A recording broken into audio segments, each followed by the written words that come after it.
Hi, hello everyone. As the world tries to overcome the negative impact of the COVID-19 pandemic, the Gulf countries are feeling the pressure of the growing uncertainty regarding the future direction of the outbreak and the future implications after the aftermath. While in their reaction, the Gulf countries have been successful in preventing the spread of the virus, but they are cautiously waiting for the worst to come. The global COVID-19 pandemic will have a serious impact on the global economies around the world, but the Gulf economies will be impacted much due to the reducing price of the oil.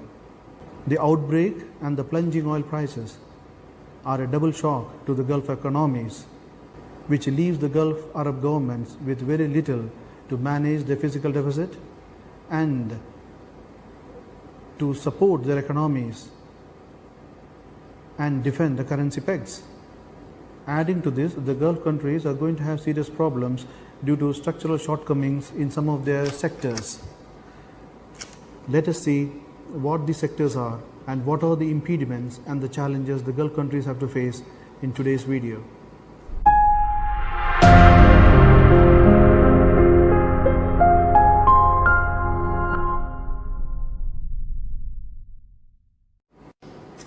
So the first concern, if we want to see, or the first impediment that we have in the Gulf states is with regards to the food security. Food security is a vital concern for the entire Gulf states, and it will shape the states' policies in the post-corona era. Food security is ensured when the population of a particular country has safe and unlimited access to food for their basic and healthy living. Since there is a close link between the economic development and food security, it might be assumed that as of now, GCC does not have to bother much on this subject.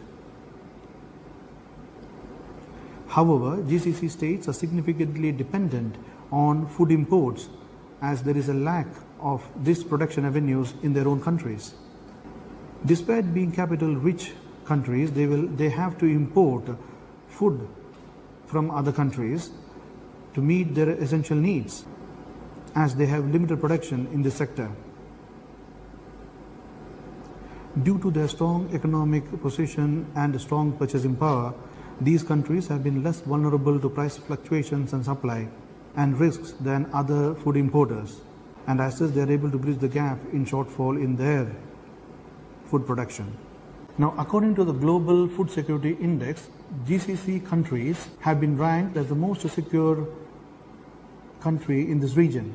Nevertheless, since the GCC countries are heavily dependent on import of food items, going forward they are more likely to be vulnerable to price and supply shocks. The stability and availability of food supply may become critical issues for these countries. In 2007-2008, at the time of global food price crisis, Gulf countries were not immune to the price and supply shocks. Rather, they were vulnerable due to their high dependence on imports. Now, with COVID-19, many countries have shut doors of the borders as a precautionary measure and have given priority to their own citizens in terms of basic food needs and limiting food exports. And as such, GCC countries may be seriously affected due to this situation. Even Kuwait, a partially self-sufficient country in food security, have called for a GCC food security network to provide sufficient accessible food supplies during the COVID-19 crisis. Research and development activities have already been continuously happening to see that there is no issue in the supply of food in these countries due to the coronavirus crisis, but it is not clear with the current political setup whether they will be able to work together through this crisis. The only country that has come out and risen to the top of the food security policy initiatives is Qatar, in view of the isolation policy practiced by its neighbors UAE, Saudi Arabia, Bahrain and Egypt. Having accustomed to such isolation, Qatar's main strategies towards food security measures might help set as an agenda for other Gulf states to emulate. Now, the another obstacle or the challenge that we have is with regards to the human resources. Human resources will most likely be affected because of the outbreak of the coronavirus outbreak and also in the post-corona era. Even though GCC countries have been making considerable efforts to benefit from their own people by investing in science, technology, education, yet most of these countries are heavily dependent upon expatriates for their economy to function smoothly. Despite the heavy investment in their own people, still they are not able to take the maximum benefit out of their own citizens. The GCC states, as such, must focus on reducing this gap and diversify their economies. And sustainable diversification of their economies will only be possible if they depend upon their young, educated people. While this was the practice before the coronavirus outbreak, it will be very difficult to sustain this in the coming years. The reason why this objective will not work or it will be difficult to achieve by the Gulf states in the post-corona era is because of the regional economy and the downward trajectory in the economic growth, which will be likely to accommodate the needed changes rapidly and easily, given the levels of diminishing economic growth and the restrictions on the free movement of labor.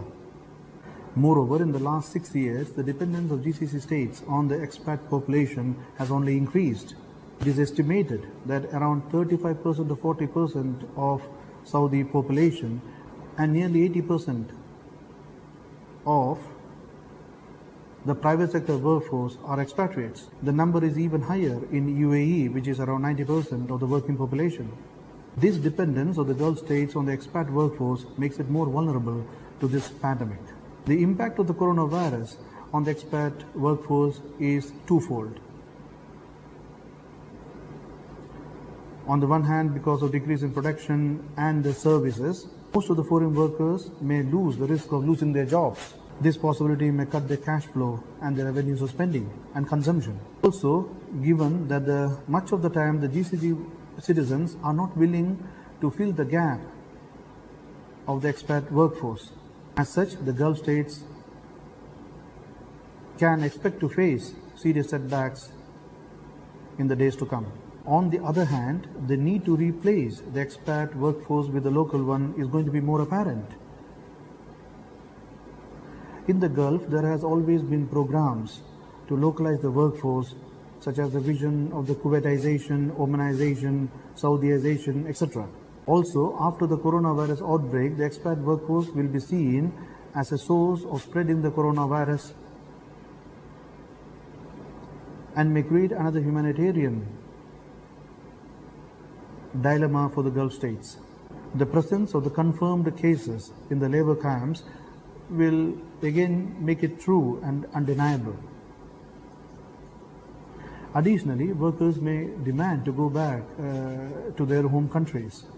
The social impact of the pandemic on the transnational labor workforce is going to be devastating, and at a time when Gulf and at a time when Gulf states are not fully prepared for this swift transition.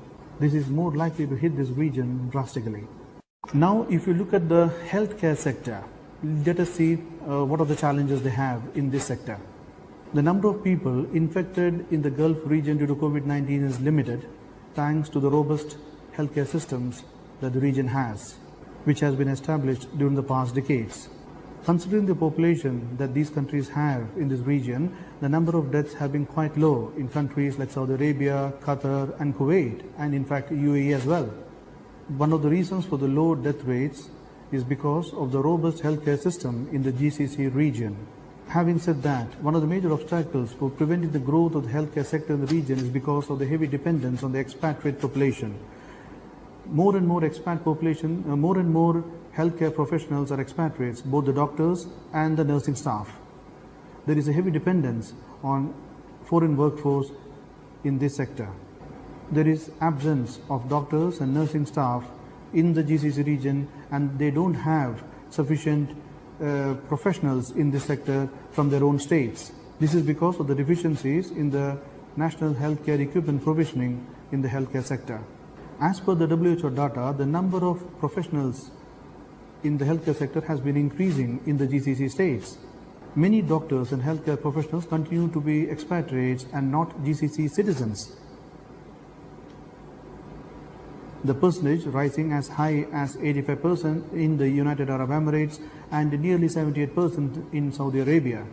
GCC states remain in need of large number of healthcare professionals in this region as of today and going forward as well.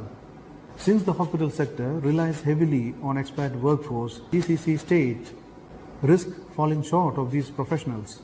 Some of the GCC states pay their citizens healthcare expenditure for taking treatment abroad, mainly in Switzerland, Malaysia, Thailand and Singapore, where the medical facilities are more advanced and there are more advanced healthcare professionals. So it is very essential that in the long run, GCC states should have their own healthcare professionals if they wish to overcome a crisis like this. And COVID-19 has been a test case for the entire GCC states in this respect. Now, various plans and targets are provided in the budgets by all these GCC states. These plans and targets are usually included in the long-term agenda of these countries.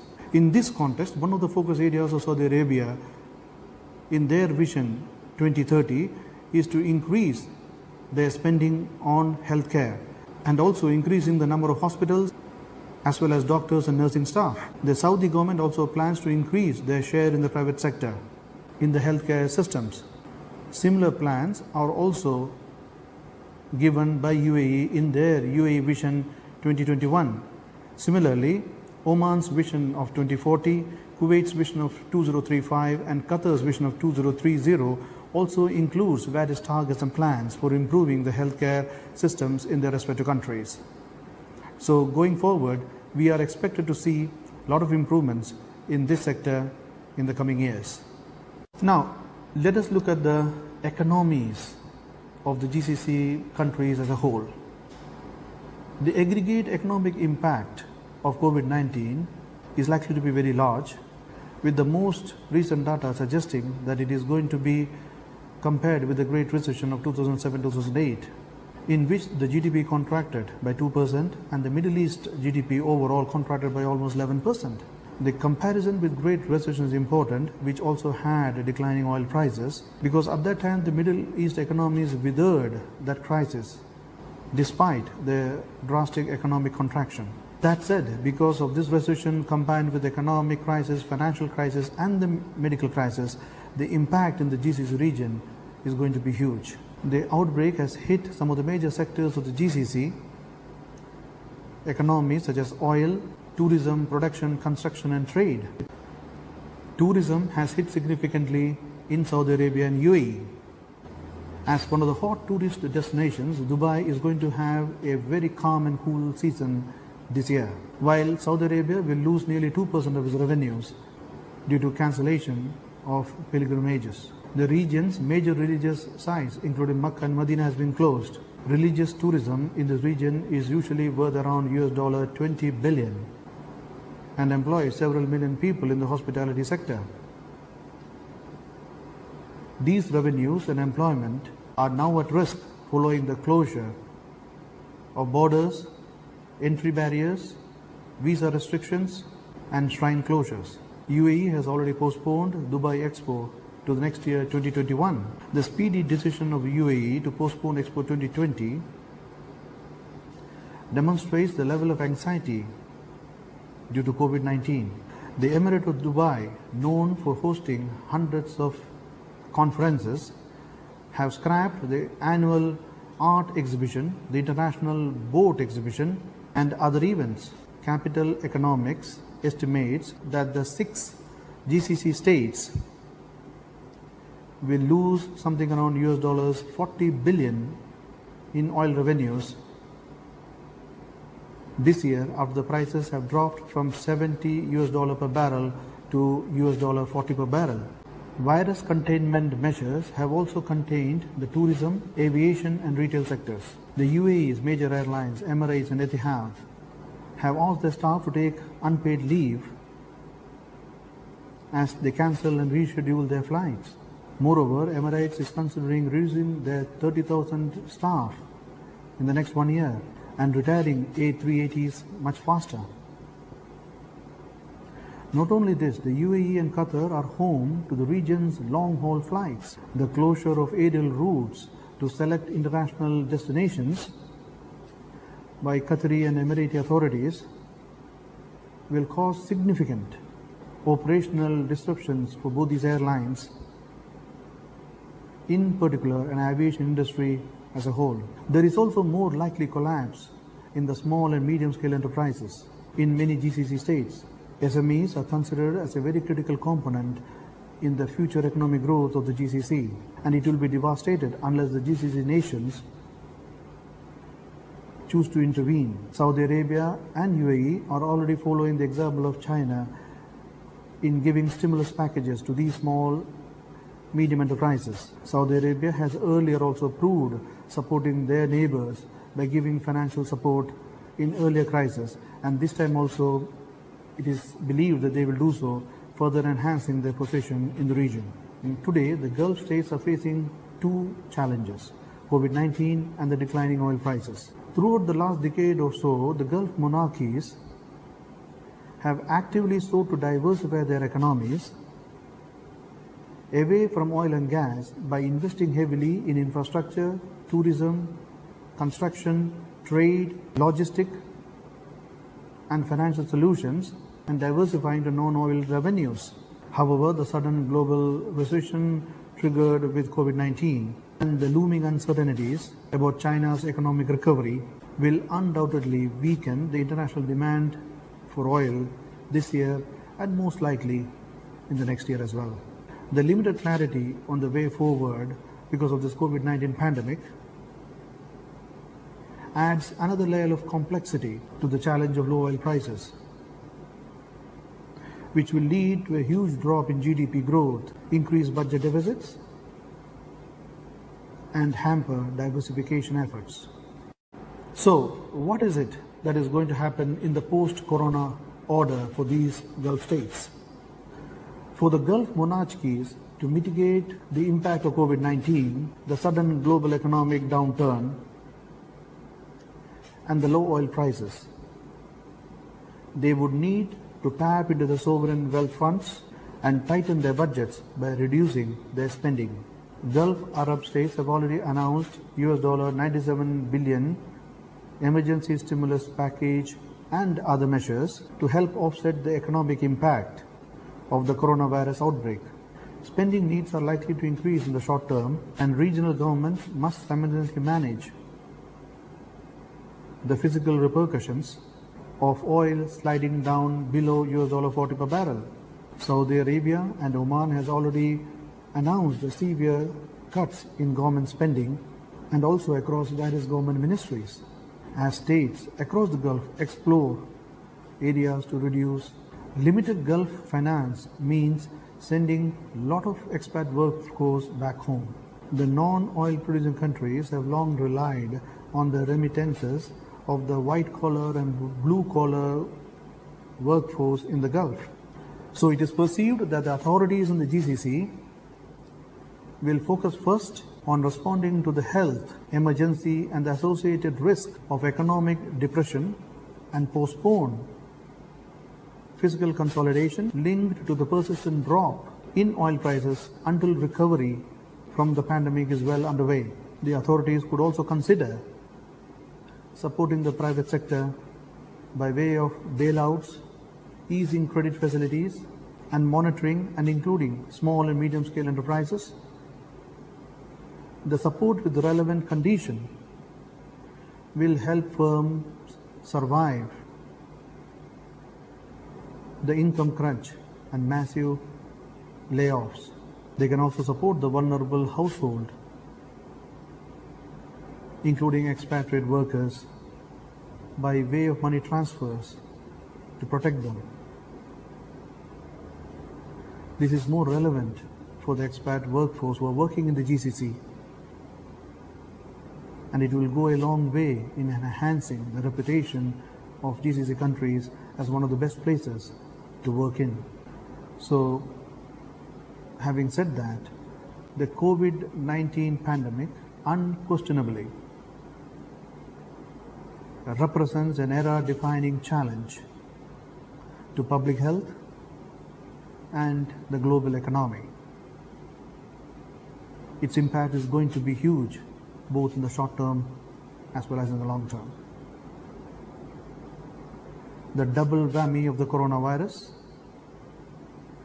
and low oil could be a wake-up call not only for governments but also for companies who are heavily dependent on government spending to boost economic activity.